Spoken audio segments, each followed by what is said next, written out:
আসসালামু আলাইকুম। সবাই কেমন আছেন? আশা করি সবাই ভালো আছেন। আলহামদুলিল্লাহ, আমিও ভালো আছি। আমি আপনাদের মাঝখানে আবার চলে আসলাম তেলের কাপজাবের ভিডিও নিয়ে। গত ভিডিওতে আমি একটা ছাড়ছিলাম রংপুরে বর্তমান তেলের অবস্থা।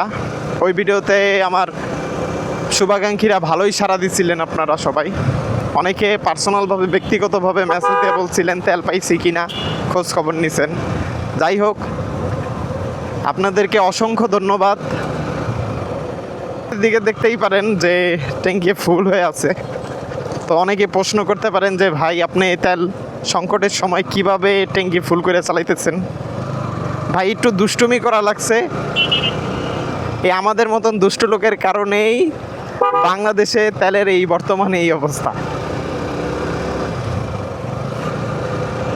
আগে হইতো এমন যে তেলের পাম্পে যাইতাম, 500 টাকা বা 1000 টাকার তেল নিতাম, 10 দিন 7 দিন 15 দিনও আর তেলের পাম্পে কখনো যাইতাম না।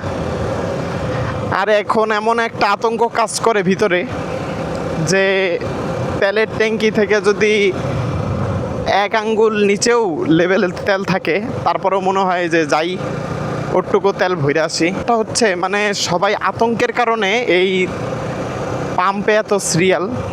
কারণ আমি দেখছি অনেকেই আছে আমার পরিচিত যারা তেল তেমন একটা ভরতো না, কিন্তু এখন যারা ফুল ট্যাঙ্কিও ভরতো না তেল কখনো, এরকমও বাইকার আছে আমার পরিচিত।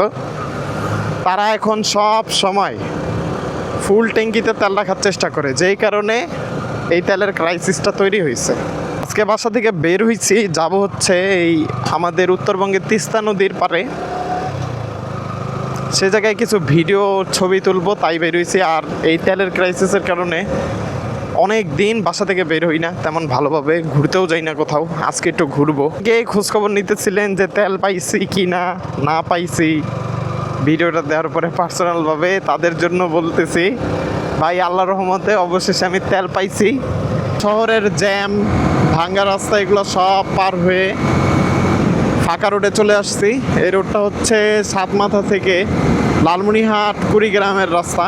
সাতমাথা থেকে কিছু কিলোমিটার পরেই তিস্তা ব্রিজ পড়ে, আর ওখানেই আমরা যাচ্ছি ভিডিও বানাইতে। আজকে আপনাদের সাথে অনেক কথাবার্তাই হইল, সামনে আবার কথাবার্তা হবে ইনশাল্লাহ। সবাই আমার জন্য দোয়া রাখবেন এবং ভালোবাসা দিয়ে পাশে থাকবেন। সবার জন্য দোয়া রইল। আল্লাহ হাফেজ।